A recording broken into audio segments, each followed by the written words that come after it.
Hola, mucho gusto. Esta es la presentación del caso de enteroparásitos. En este caso, pues vamos a estudiar entamoeba histolítica para la pasantía de parasitología en el primer PAC 2025. Los internos que presiden esta presentación es Jocelyn Killington y Eduardo Marcelo Velázquez, su servidor, donde a lo largo de la presentación vamos a estar observando desde una introducción a este enteroparásito, características morfológicas, recordando lo previamente ya estudiado, epidemiología, cómo se distribuye a nivel del y ancho de lo que es el país, en otros países también cómo se distribuye, el ciclo de vida, clasificación, vamos a ver de los tipos de cepas que esta pueda tener, su variabilidad genética, si es que la tiene, mecanismos de patogenicidad. Vamos a ver la presentación clínica del enteroparásito como tal, algunas complicaciones de la que puede causar adquirir lo que es el parásito y vamos a ver la prevención y tratamiento, lo cual es importante para nosotros como microbiólogos clínicos el saber todo esto de un parásito para así contribuir a un diagnóstico puntual, fidedigno, específico en el que nosotros vamos a llegar a dar una resolución mucho más clara a lo que es el paciente. Espero les llegue a gustar la presentación y sin más vamos a pasar a la presentación. Vamos a pasar con una pequeña introducción acerca de lo que es el parásito para entrar un poco en materia, hacer un recordatorio, ver algunas cositas de lo que vamos a tocar mucho más adelante con respecto al parásito y algunos datos curiosos con respecto a lo que vamos a ir estudiando acorde a la presentación como tal. Como ya lo habíamos mencionado anteriormente, el parásito o enteroparásito estudio en este caso asenta entamoeba histolítica, el cual, si nosotros bien recordamos, pues es un protozoo. Este es unicelular. Este parásito pues es anaerobio obligado, quiere decir que tiene requerimientos de oxígeno, por lo cual va a representar un importante problema para la salud pública. Pero ¿por qué para la salud pública como tal? Ya que por lo general la prevalencia de este parásito dentro de salud pública, pues generalmente se ve muchos afectados a los países tercermundistas o en vías de desarrollo, que estén en vías de desarrollo con una tasa de pobreza un poco elevada. Por lo generalmente vamos a ver que también que el parásito tiende a tener una prevalencia mucho mayor en regiones tropicales y subtropicales, o sea, ambientes totalmente donde se pueda desarrollar con manera normal. Pero ¿por qué estos tipos de países, regiones tropicales y subtropicales? Muchas veces esto es ya que ayuda al parásito por la dieta que puedan llegar a tener las personas que puedan estar en este tipo de países, que puede también no solo eso, sino también a las actividades a las que se puedan dedicar y cómo se hacen los tratamientos sanitarios en estos países, ya que las condiciones sanitarias son deficientes. Por lo general en estas regiones se ha visto la deficiencia a nivel de salud pública con respecto a la eliminación de los enteroparásitos como tal. Por lo general vamos a decir que esta ameba pues es un agente etiológico que causa una amebiasis, por lo generalmente presente en muchos de los casos. Esta enfermedad se puede manifestar clínicamente como disentería, como una diarrea crónica en la que nosotros vamos a detectar que el paciente, por un remitimiento clínico, se va a detectar esta diarrea que puede causar por la amebiasis ya como tal. Vamos a ver que en casos más graves pues se puede generar un acceso hepático amebiano ya en etapas crónicas de lo que es la enfermedad, que el paciente tenga recurrencia a desarrollar lo que es la amebiasis por la entamoeba histolítica y meramente esto se da mucho por el mal tratamiento que se le da o que por lo general los pacientes no cumplen con el esquema solicitado para combatir la enfermedad como tal. Entonces, esto vamos a irlo viendo y tocando determinadamente en cada una de las diapositivas más adelante. Ok, vamos a pasar un poquito y entrar en materia más de lo que es entamoeba histolítica. Vamos a ver que este es un patógeno protozoario de importancia clínica bastante elevada. Ahora bien, en el caso de que nosotros estemos revisando el examen general de ese, tenemos que ser bastante perspicaces al momento de estar haciendo la microscopía, ya que al momento de nosotros observar característica y morfológicamente antamehistolítica y la presencia de este en el paciente, este es de reportaje inmediato y el resultado también a llevarlo a la parte clínica para que se le dé tratamiento al paciente, ya que este es responsable de una amibiasis intestinal un poco más fuerte, crónica, y este se puede dar de manera extraintestinal con los accesos hepáticos que este puede ocasionar gracias a su fisiopatología, cómo el cuerpo reacciona con respecto a tener este parásito como tal. Este es una alta prevalencia en zonas tropicales y en países en vías de desarrollo. Por lo generalmente lo vamos a encontrar en alta prevalencia en países que tengan pobreza extrema o que por lo generalmente que tengan salud pública un poco deficiente y que realmente no haya una erradicación como tal y que no hayan campañas de desparasitación tan seguidas como en países de vía de países del primer mundo que ya están desarrollados. Por lo general esto se da transmisión fecal oral. Esto hay que tenerlo bastante claro, ya que una transmisión fecal oral no significa que el paciente necesariamente esté cometiendo fecalismo, sino más bien que el paciente por contaminación cruzada, ya sea en alimentos mal lavados, mal cocinados, pueda adquirir lo que es la enfermedad como tal, el parásito como tal, de manera fecal y oral, gracias a pequeñas partículas de materia fecal que puedan ir en estos alimentos. O muchas de las veces agua contaminada que no esté debidamente saneada y procesada. Y esto se ve más que todo en estos países que anteriormente habíamos mencionado.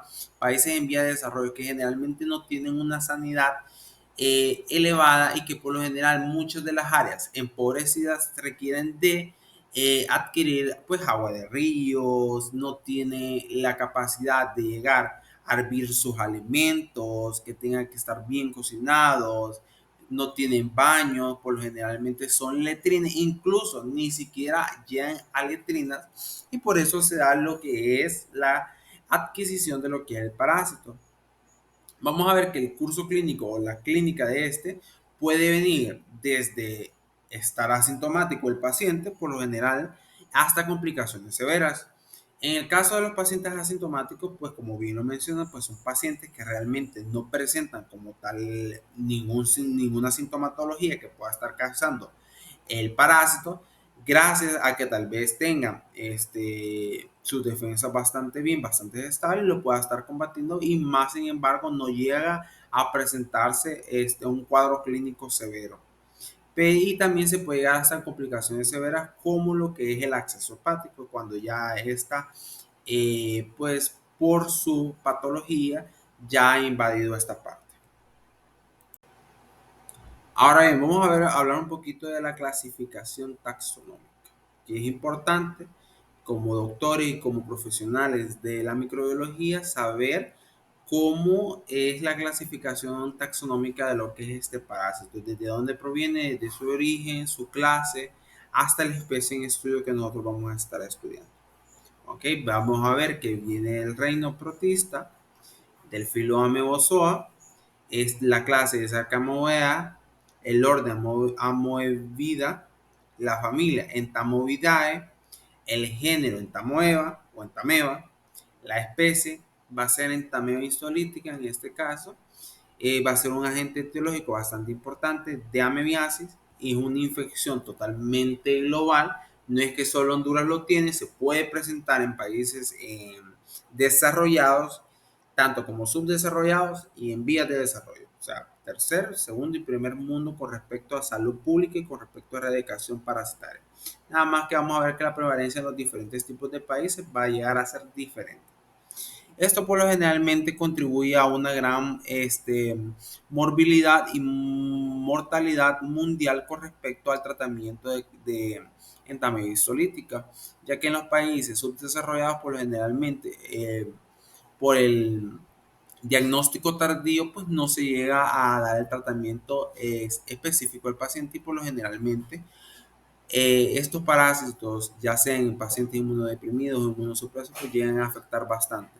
en estos casos, en países inmunosupresos que no tienen acceso a una salud pública, pues que sea de alto impacto.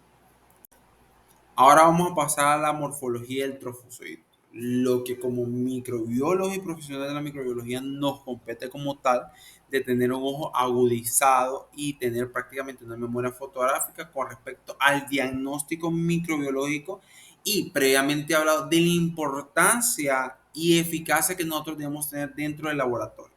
Vamos a ver que dentro de la morfología del trofozoito pues vamos a encontrar un núcleo tipo entameba, vamos a encontrar que este posee vacuolas características de lo que es el parásito, vamos a encontrar una fase de una parte de endoplasma y ectoplasma.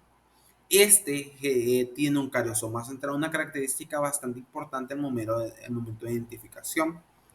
Por lo general, esta enteroparásito posee pseudópodos como tal. Vamos a ver que tiene una forma vegetativa, que es una forma activa, y tiene una forma invasiva con respecto cuando ya hay invasión atisular, y por lo generalmente una característica importante que la voy adelantando son los eritrocitos fagocitados, que por lo generalmente este puede tener. El tamaño pues va a variar, no es una regla de oro que me va a decir, ok, este va a medir 15 o va a medir 30, puede medir entre 15 a 30 micrómetros. Vamos a ver que el citoplasma puede tener inclusiones de eritrocitos o barra cromatoide de eritrocitos, indicativos de la virulencia de lo que es el endoparásito. Vamos a ver que este posee un solo núcleo con cariosoma central y que se va a mover por mediante pseudópodos. Vamos a ver que generalmente la forma de este trofozoito es por lo generalmente ovoide, puede ser también irregular, con la presencia de los pseudópodos que le permite hacer una movilidad. El citoplasma, en el ectoplasma, pues vamos a ver que el ectoplasma va a ser meramente claro y homogéneo, mientras que el endoplasma, que es la parte un poco más interna, va a ser un poco más sucio, granulento. Puede contener los eritrocitos que anteriormente lo habíamos mencionado, o puede no tenerlo, pero este es una característica clave en también histórica, la presencia de eritrocitos fagocitados, un dato clave de su patogenicidad como tal. Dentro también vamos a ver las vacuolas, que son las vacuolas, pues son vacuolas digestivas que puedan estar mediante la fagotización de lo que son los eritrocitos. Hablando un poco más de una parte más inmadura, los prequistes, los quistes inmaduros y los quistes maduros, que son pues meramente pues estadios inmaduros que pueda presentar lo que es el enteroparásitos. Por lo generalmente estos son formas intermedias entre trofozoitos y quiste. Más adelante vamos a entrar un poco más en materia que es un quiste como tal, un quiste maduro. Ahorita dentro de los que son los quistes inmaduros, pues vamos a ver que este es el proceso de enquistamiento desde la reproducción que podrían tener esta. Entonces, los prequistos o quistes maduros son meramente la fase de enquistamiento a convertirse en un quiste maduro. Un quiste maduro. Vamos a ver que el citoplasma es diferente, es un poco más denso. Este no tiene movilidad porque va a hacerse un mecanismo de resistencia. Este por lo general, al momento de la microscopía, va a ser un poco más difícil de identificar porque por lo generalmente los quistes inmaduros o prequistes son un poco más difíciles de encontrar. Por lo general ya cuando el paciente llega, lo que vamos a encontrar más son quistes que son mecanismos de resistencia. Las características pues morfológicas vamos a encontrar que es diferente. Esos solo poseen de uno o dos nucleolos, a diferencia de los quistes maduros que por generalmente tienen los cuatro núcleos y la presencia de cuerpos cromatoidales. Ahora bien, vamos a pasar a la morfología del quiste. Ese ya es un estado totalmente de resistencia y de transmisión. Aquí vamos a ver la importancia y la precisión en lo que nosotros vamos a necesitar tener un ojo bastante entrenado con respecto a la identificación. Este por lo general posee de 1 a 4 nucleolos. Vamos a ver que tiene barras cromatoidales con bordes curvos, generalmente encontrados en tamaño histolítica, vamos a ver masa de glucógenos cuando por lo generalmente a veces no han llegado a ser un quiste totalmente maduro. Este, como lo había mencionado, pues es una forma de resistencia, lo cual permite transmisión y supervivencia fuera del huésped. Estos son los principales en donde la transmisión dependiendo, según el ciclo de vida del parásito. Estos son los que van a hacer la transmisión como tal de el parásito. Vamos a ver dentro de las características morfológicas, por lo generalmente de 10 a 20 micras. Vamos a ver que por lo generalmente posee de 1 a 4 nucleolos, la pared quística que es refringente, las barras cromatoidales. Este no posee movilidad ya que no es móvil. Este por lo generalmente como un mecanismo de resistencia, este meramente nosotros solo vamos a encontrar estático. Vamos a ver que tiene un cariosoma central pequeño. La cromatina por lo general de este es fina, eh, periférica, uniformemente distribuida. Se ve bastante redondito al momento de nosotros poder estarlo identificando. En el citoplasma vamos haciendo una comparativa con el estadio maduro, los prequistes. Estos pueden, esta es la diferencia, que estos tienen las barras cromatoidales, mientras que los inmaduros por lo generalmente no las tienen. Esto es una característica que nosotros podemos ver reflejada cuando nosotros estemos haciendo la microscopía como tal. Vamos a pasar ahora con lo que es el ciclo de vida para comprender más cómo el parásito llega a infectar a lo que es el ser humano y la importancia y relevancia dentro de la microbiología. Vamos a ver su ciclo de vida, pues un ciclo de vida bastante sencillo comparado con el de otras protozoarios o incluso con otros parásitos multicelulares como es la parte de los helmintos.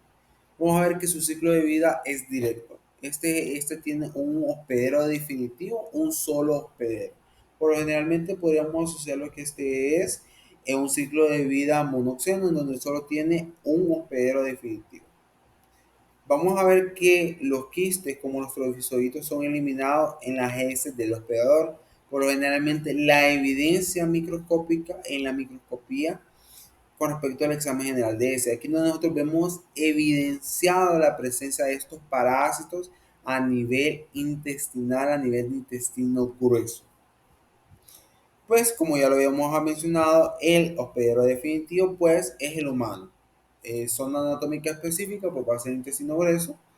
Vamos a ver que algo donde nosotros podemos encontrar estos parásitos es este mecanismo de resistencia que es el quiste, que es el de transmisión. Podemos encontrarlo en suelo húmedo, aguas residuales, aguas maltratadas, alimentos y fómites. Por lo generalmente, pues esto por el consumo de transmisión fecal oral, donde por lo generalmente las personas cometen fecalismo en lo que son los suelos y generalmente muchas de las verduras, legumbres que llevamos a nuestras casas, pues llevan contaminación de restos fecales y por mal lavado, mal tratamiento, podemos ingerir lo que son los quistes de este parásito. Vamos a ver que para que nosotros nos podamos infectar, es una dosis infectiva mínima. Se dice que puede ser que con un solo quiste pueda causar la infección o este se pueda instaurar a nivel intestino grueso. Si este es un quiste totalmente maduro o un quiste maduro joven, pueda llegar a tener toda la que es la replicación de lo que es el parásito. Vamos a ver con respecto a la imagen que aquí, con respecto a lo que es el ciclo de vida, pues vemos la imagen del ser humano. Vemos que esto, por lo general, salen por las heces en forma de quistes y trofozoitos en las heces. Vamos a ver que en un segundo paso, este quiste va a ser ingerido de forma oral por la persona hasta llegar a lo que es intestino grueso. Pero aquí vamos a ver en el paso 3 que este es para entender un poco más lo que es la patología de lo que es el microorganismo, pues vamos a ver que en el paso 3 tenemos un enquistamiento. De de ese enquistamiento vamos a ver que se vuelve un trofozoito. Aquí vemos la multiplicación, en donde vamos a pasar a los quistes inmaduros o prequistes, hasta volver a tener lo que son los quistes maduros y trofocitos que vamos a encontrar a nivel intestinal con respecto a lo que es el ciclo de vida de entamedia histolítica.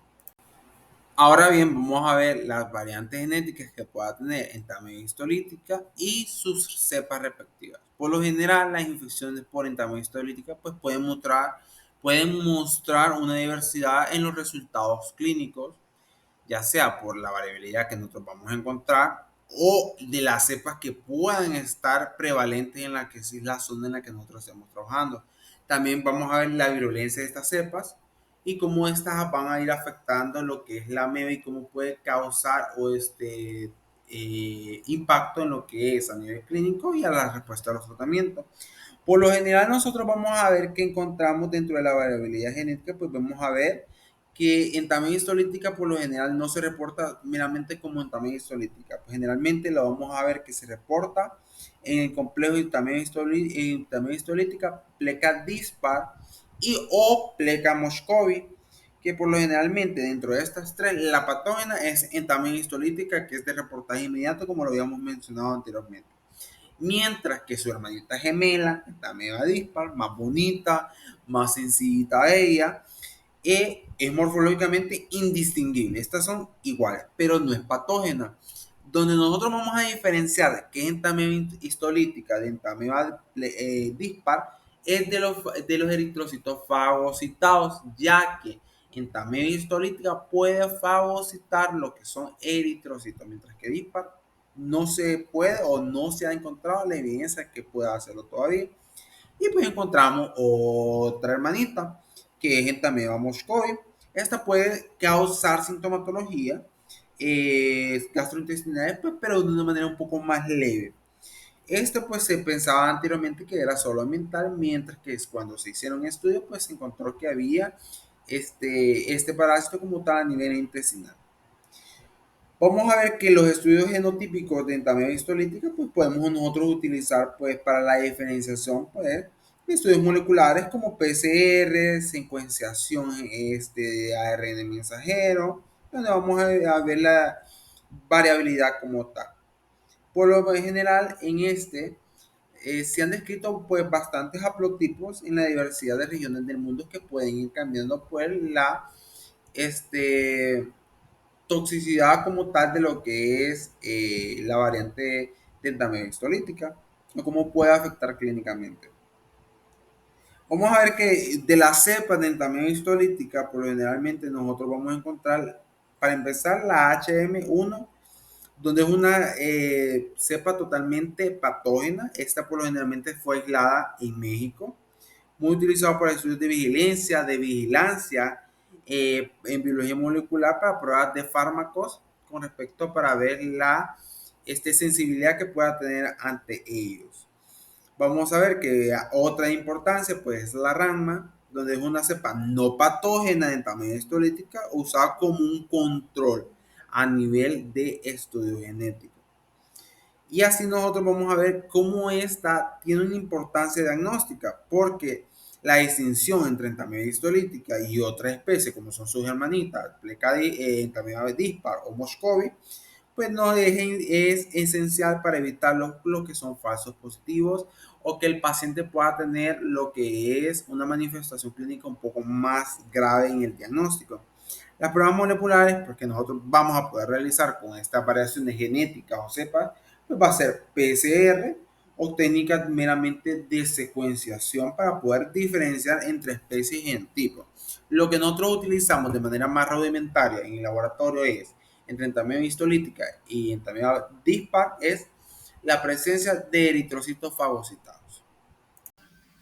Hola, yo les voy a hablar sobre el mecanismo de patogenicidad.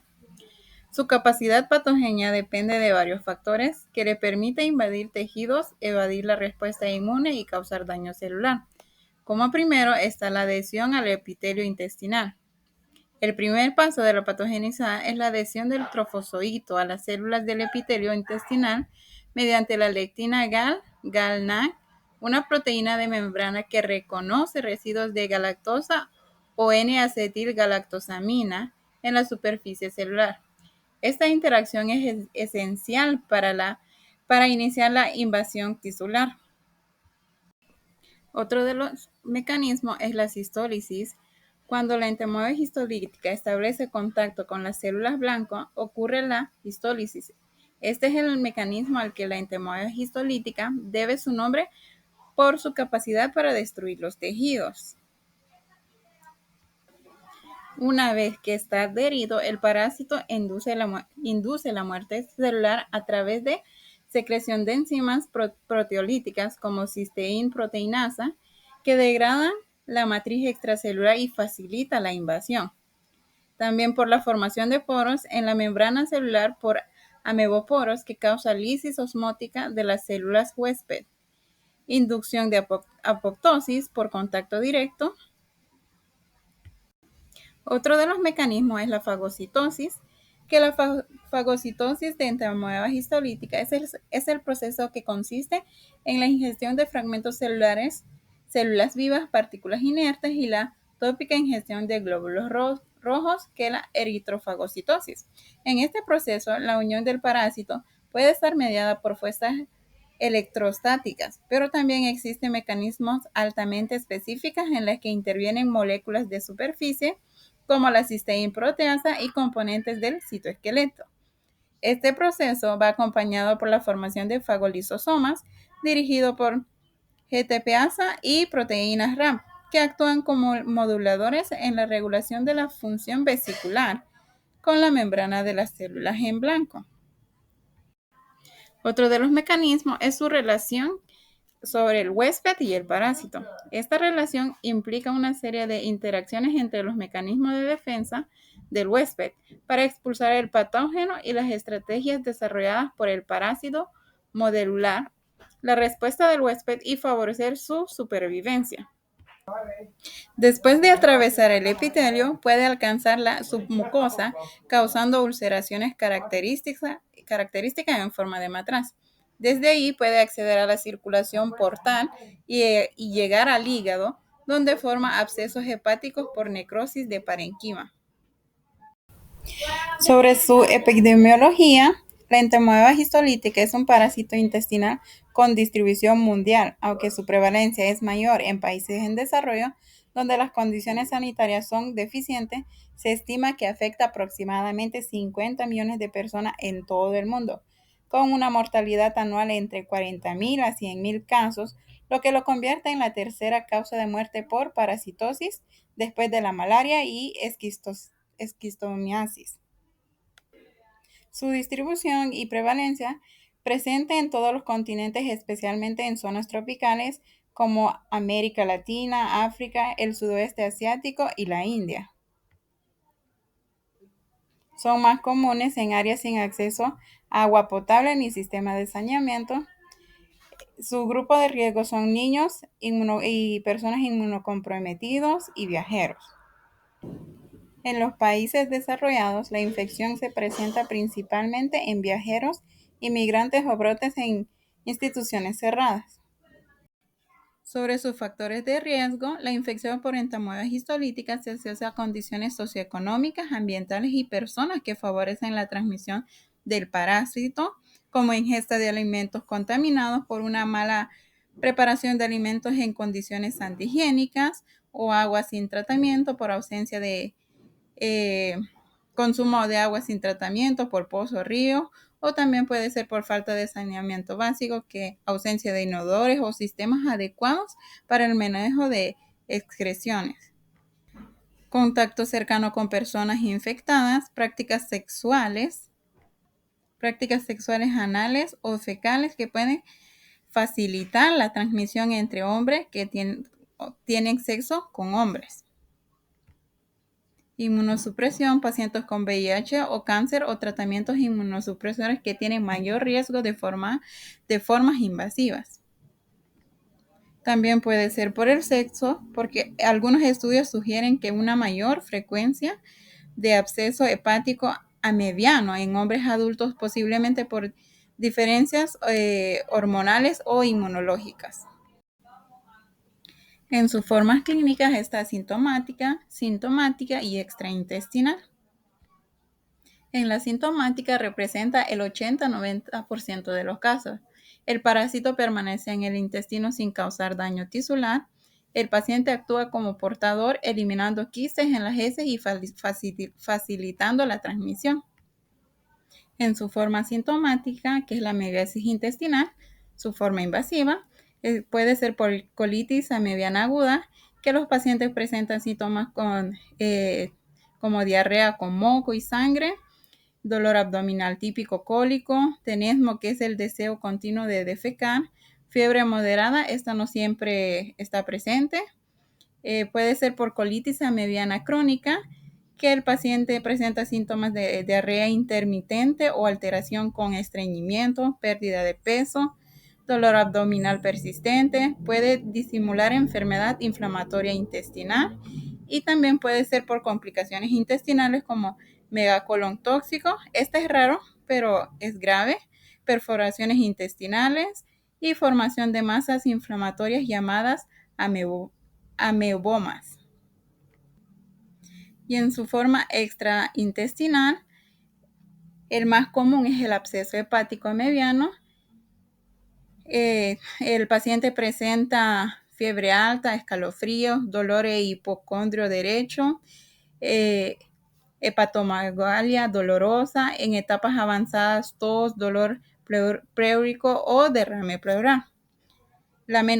Hay otras que son menos frecuentes, como la amebiasis pulmonar, que son secundarias, o ruptura de absceso hepático al diafragma. También puede ser por amebiasis cerebral, que es extremadamente rara, de evolución fulminante, o también puede ser amebiasis cutánea, que tiene úlceras en la piel, generalmente en región perianal o genital. Su diagnóstico puede ser tradicionalmente por su cuadro clínico.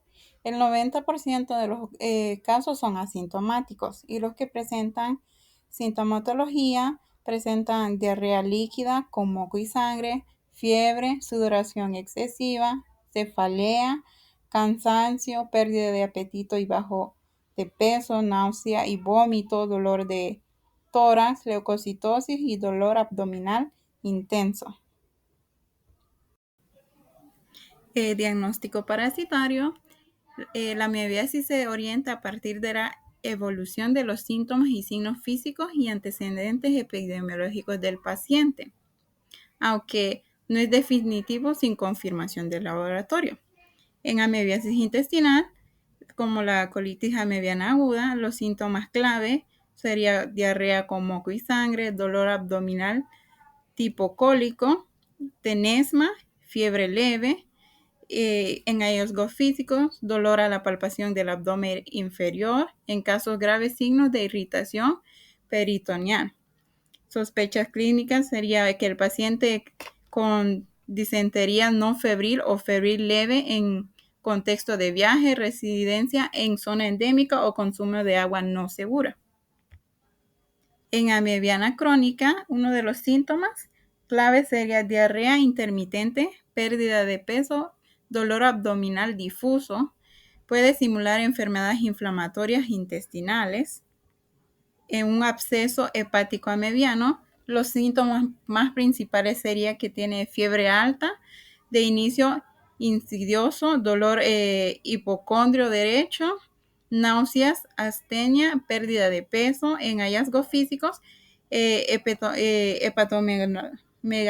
hepatomegalia dolorosa, dolor a la percusión hepática, que el paciente tenga febril con dolor hepático sin ictericia marcada. Datos clínicos alarmantes que puede tener el paciente con síntomas de perforación intestinal, signos de sepsis por ruptura de absceso hepático, confusión o alteraciones neurológicas. Dado que los síntomas pueden ser compartidos con otras enfermedades infecciosas o inflamatorias, el diagnóstico clínico debe confirmarse con pruebas de laboratorio y estudios de imágenes. Como examen coproparasitoscópico, es una de las técnicas más utilizadas. Consiste en el análisis de la muestra fecal para detectar quistes o trofosoditos del parásito. Sus métodos pueden ser por tinción de Lugol o tinción tricómica o solución salina. También se puede hacer exámenes en fresco. Es útil en casos de diarrea aguda o permite ver trofosoditos móviles. Se realiza con suero fisiológico o Lugol. También puede ser por tinción de Wright o Gemsa, que estas son usadas ocasionalmente para trofosoditos en biopsias o aspirados. También se puede hacer pruebas serológicas, que estas son, detectan anticuerpos IgG contra entamoeba histolítica en sangre, útil en formas extraintestinales, especialmente en abscesos hepáticos amebianos. Las pruebas que pueden realizarse son una ELISA, inmunofluorescencia indirecta. Otro de los métodos de diagnóstico puede ser por imagen en abscesos hepáticos, con una ecografía abdominal. Esta sería de primera línea para identificar abscesos, tomografía computarizada, resonancia magnética. La ecografía, tomografía o la resonancia magnética no confirman la etiología de la amebiana, pero sí orienta al diagnóstico en contexto clínico compatible. Ahora bien, vamos a pasarlo con la parte de prevención, aunque parezca un poco, podríamos decir, sencillo o incluso que podría ser es repetitivo, pero la importancia de un buen lavado de manos para prevenir este tipo de enteroparásitos y de cualquier parásito que nosotros podamos adquirir empieza desde una buena higiene en donde nosotros lavamos nuestras manos con agua y con abundante jabón antes de manipular o comer cualquier tipo de alimento, especialmente con personas pues que ya tienen un cuadro diarreico, pero pues generalmente desde que son niños, adultos jóvenes, adultos mayores, personas de la tercera, cuarta edad, lo esencial es un lavado de manos con agua y con jabón. Algo simple, sencillo, pero que muchas veces en los países de vía de desarrollo tercermundistas no hay, no encuentran ni siquiera la barrita de jabón para poder realizar esta prevención tan simple. Vamos a ver que un lavado de frutas y verduras puede ser también eficaz para la erradicación de lo que es el parásito. Una parte importante es la filtración y hervir el agua, ya que si no tiene usted acceso a agua purificada, pueda también usted sanificar lo que es el agua que usted ingiere para evitar así pues cualquier tipo de manifestación de infección por parásitos.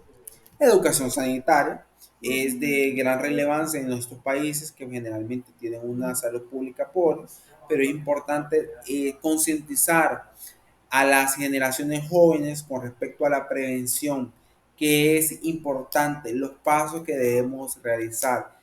Nosotros cambiando la mentalidad de lo que es las generaciones jóvenes, vamos a hacer un cambio con respecto a la parasitosis en países de vías de desarrollo. También vamos a ver la protección de alimentos contra pues algunos agentes como las moscas, donde pueda tener algún tipo de patogenicidad y pues no utilizar heces humanas para fertilizar. Muy utilizado en el pasado, hoy existen otros tipos de fertilizantes que se han cambiado para no tener que recurrir a la utilización de ese y que pueda generar una contaminación cruzada cuando se estén manipulando a nivel de la agroindustria. Vamos a continuar con lo que es el tratamiento.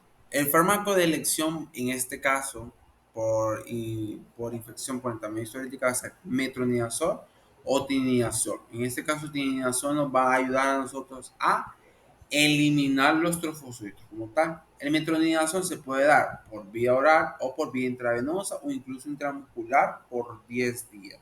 Todo va a ser ajustado con respecto a lo que es el peso del paciente, la edad del paciente. También vamos a ver que vamos a ver la entidad, a veces cuando son portadores asintomáticos que tienen colitis amebiana o que pueden haber amebiasis extraintestinal. Por lo generalmente cuando son portadores asintomáticos vamos a ver que se usa teclosan de 500 miligramos cada 12 horas por 3 dosis. O vamos a ver que se puede utilizar etofamida de 500 miligramos, igual la misma dosis y por el mismo tiempo. Mientras que cuando ya presenta una manifestación clínica, que es una colitis amebiana, pues aquí ya entra el metronidazol de 500 miligramos cada 8 horas por 10 días, que es el tratamiento ideal y que nos dice la OMS que podemos utilizar en estos casos. El tinidazol pues van a ser 2 miligramos diario por 2 días. Esto generalmente para eliminar la parte de los trofosforitos. Podemos también utilizar el sinindazol de 2 miligramos diario por 5 días o 7 días, todo dependiendo del ajuste médico que nosotros tengamos. Ya con respecto a medidas extraintestinal o que se esté sospechando de medidas extraintestinal, pues vamos a ver que se puede utilizar siempre metronidazol, la misma cantidad de cada 8 horas por 10 días, o tinidazol 2 miligramos diarios por 3 a 5 días. Eso generalmente va a ser lo más común que nosotros vamos a encontrar con respecto a tratamiento con tratamiento histolítico. Ahora bien, concluyendo con lo que es este seminario de anatomía histolítica, pues vamos a tocar diferentes puntos que son de importancia con respecto a lo que es el parásito. Anatomía histolítica es un protozoo patógeno de alta relevancia y alta prevalencia a nivel mundial. Esto no es exclusivamente de Honduras, esto no es exclusivamente de países tercermundistas, es un problema de salud pública a nivel mundial que no exenta a nadie, no hace diferenciación entre ricos y pobres. Todos pueden tener una amebiasis intestinal. Esto es una posibilidad abierta y en también histolítica por su patogenicidad que ésta puede llegar a tener o cuando ya pasa a ser una amebiasis extraintestinal, la peligrosidad que ésta puede tener es algo delicado y que nos llama como personas de la salud a tener una vigilancia de lo que es este parásito como tal, por la alta relevancia que este pueda tener por las manifestaciones clínicas.